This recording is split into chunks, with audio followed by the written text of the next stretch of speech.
Cardinal Kevin Farrell was born in Ireland in 1947.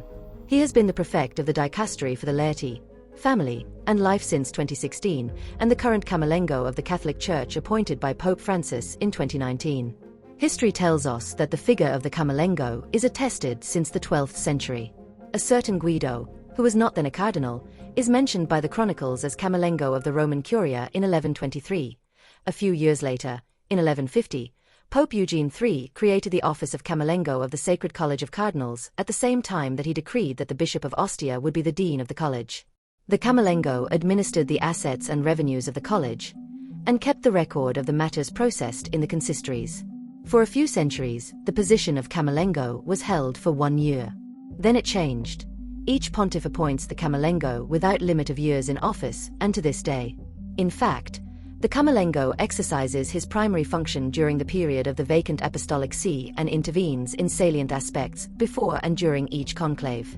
In the 20th century, two prominent figures were Camarlengos, the Spaniard Cardinal Mary del Val and Eugenio Pacelli, later Pius XII. What does it mean to be a Camarlengo?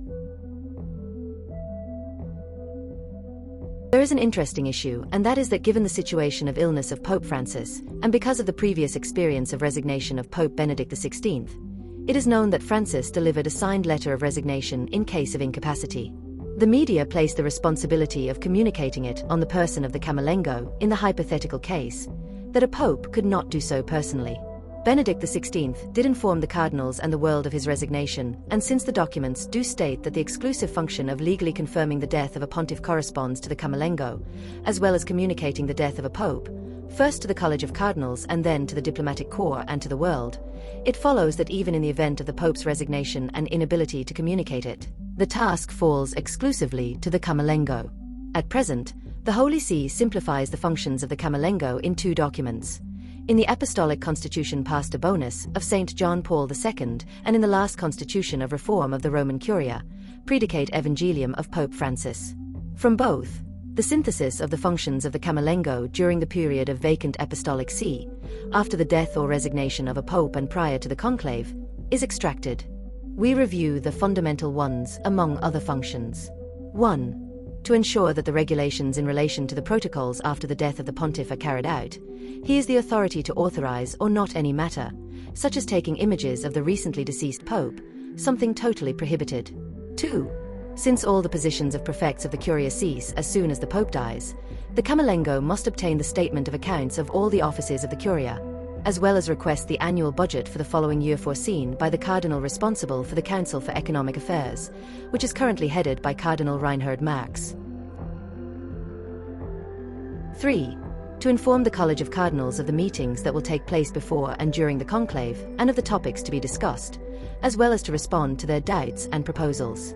4. Supervise and guarantee both the accommodation and the security related to the conclave. 5. To preside over the oaths of secrecy of all those attending the conclave. 6. Keep minutes of the votes counted and burn the ballots. Although they are not mentioned, practically all the popes of the 20th and 21st centuries, through constitutions or motus proprios, have been reforming, adding, and expanding aspects related to both the conclave and the functions of the Camarlengo.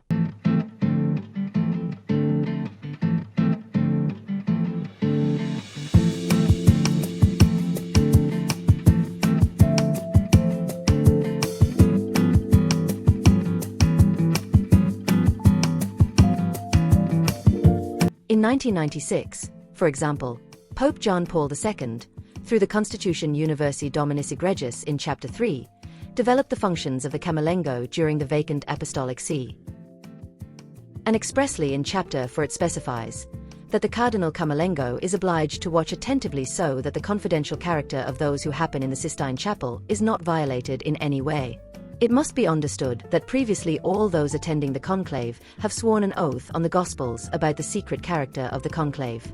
To conclude, in Article 55, if an infraction of this norm is committed or discovered, the perpetrators should know that they will be subject to severe penalties as the future pontiff judges.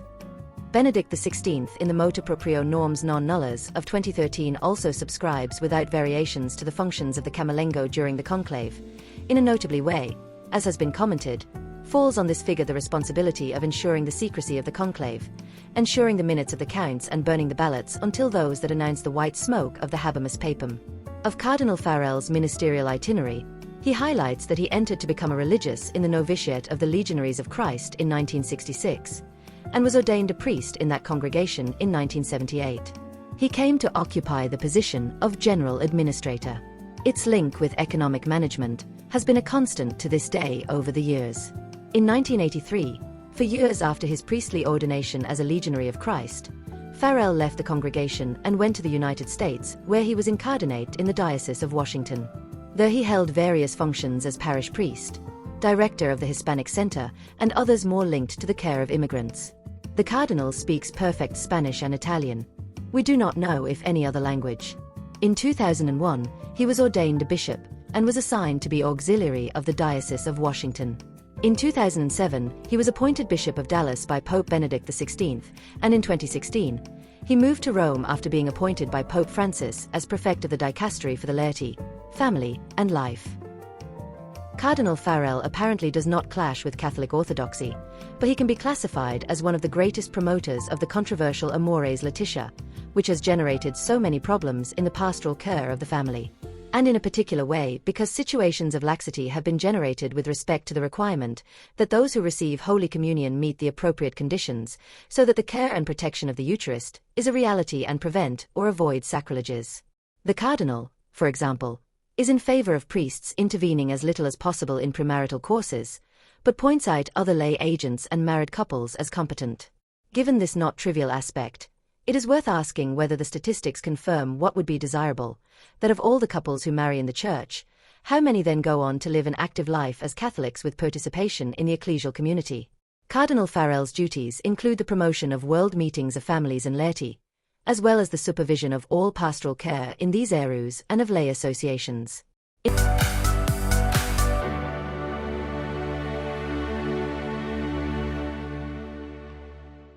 In another order of things related to Cardinal Farrell, it can be said that in the Curia system created by Pope Francis, the latest innovation has been to create the Commission for Reserved Affairs. Pope Francis' letter to the College of Cardinals on November 21, 2024, stated that the Vatican's pension system should be reformed, among other issues, in addition to pointing out the difficult economic situation, and appointed Cardinal Farrell as sole administrator. In addition, Farrell has also chaired the Investment Committee since 2022. Thus, Cardinal Farrell is responsible for authorizing the confidentiality of the financial actions of the Roman Curia, and as the Apostolic Constitution Predicate Evangelium states, if necessary for the greater good of the Church.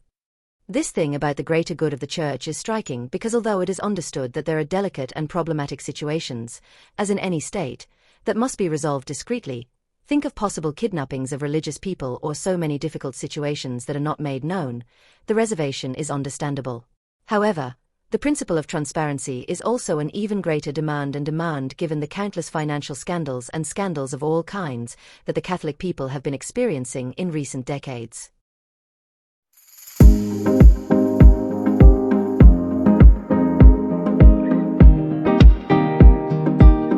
Cardinal Farrell also oversees the investments of the Roman Curia, ensuring, as it is written on paper, that they are in line with the social doctrine of the Church. Evidently after decades of economic scandals linked to the Vatican, whether by the Vatican Bank with money laundering to criminals, or by the latest scandals that took Cardinal Bexu after the scandalous and opaque purchase in London of a luxury building, as well as after having faced other investigations into the investments of the Holy See, it can be said that discreetly and not in a pastoral way, but in a practical way, the man of money and the most powerful in the current system of the Roman Curia is Cardinal Kevin Joseph Farrell. Farrell is still a controversial figure. He worked under Bishop McCarrick from 2001 to 2006, and it is known that he lived for 4 years in the same residence as former Cardinal McCarrick along with other priests. The unpleasant and scandalous McCarrick case, a known sexual abuser and homosexual abuser, with an unfathomable record of scandals, is one more of the increasingly numerous, sad, and desolate cases where the Catholic people question how this or that person could become a bishop, and even more serious, how he or she could be elevated to a cardinal, or how the Church validated and accepted this or that work of this or that supposed founder. Pope Benedict XVI removed McCarrick from all pastoral work by asking him to retire to a life of prayer, penance, and without the possibility of celebrating the sacraments publicly. Instructions that, of course, McCarrick did not fulfill. Even more serious was that when Francis arrived at the pontificate, he somehow rescued him by entrusting him with various matters, such as the negotiations of the agreements with China. This decision by Francis brought rivers of ink in the media because McCarrick's scandals, sacrileges, and excesses were already public, but he traveled smiling dressed as a cardinal through Rome and the world. Finally, Francis, due to the evidence, reduced McCarrick in 2018 to the lay state. Thus, our protagonist Farrell, being a priest of the diocese and also responsible for all economic activity, lived with McCarrick for 4 years. In a statement from 2018, he said that he never saw anything strange. The only thing I can tell you about McCarrick is I was shocked, overwhelmed. I never heard any of this before. When the 6 years I was there with him, I didn't know Cardinal McCarrick prior to his coming to Washington, D.C. I was a priest of Washington, D.C. I've worked in the Chancery in Washington, and never, no indication, none whatsoever. Nobody ever talked to me about that. And I was involved, heavily involved in Washington in the whole, from 2000 on, in the sex abuse. So, I really don't have any knowledge or anything to add about more than that. And in June 2019, Cardinal Farrell admitted to receiving a $29,000 gift from Bishop Michael J. Bransfield to remodel his apartment in Rome. The story of Bishop Bransfield of the Diocese of Wheeling-Charleston in West Virginia is another very serious scandal known in recent years. An apostolic visitation and investigation was ordered from Rome in 2018, where reports and balance sheets came to light and confirmation that this bishop of good life and luxury used diocesan funds for personal expenses and donating amounts of money to other cardinals. Among those awarded thousands of dollars of money are Cardinal Dolan, Cardinal Burke, and Cardinal Farrell, among others. An unprecedented situation that shows us the lack of control, arbitrariness, lack of ethics and religious life that can be reached very easily once placed in high positions of the Catholic hierarchy. Farrell returned the $29,000 to the diocese, and Bransfield was removed from his position in July 2019. Cardinal Farrell received that money as a cardinal, residing in Rome, and has been appointed Camarlengo of the Catholic Church. In the face of this type of strange situation, it is reasonable for the Catholic people to wonder if receiving money from another bishop for personal matters is a normal matter, and also if after having starred in these events the designation as Camarlengo of the Catholic Church is the most convenient and exemplary. Cardinal Kevin Farrell will vote in the next conclave, the first of his life.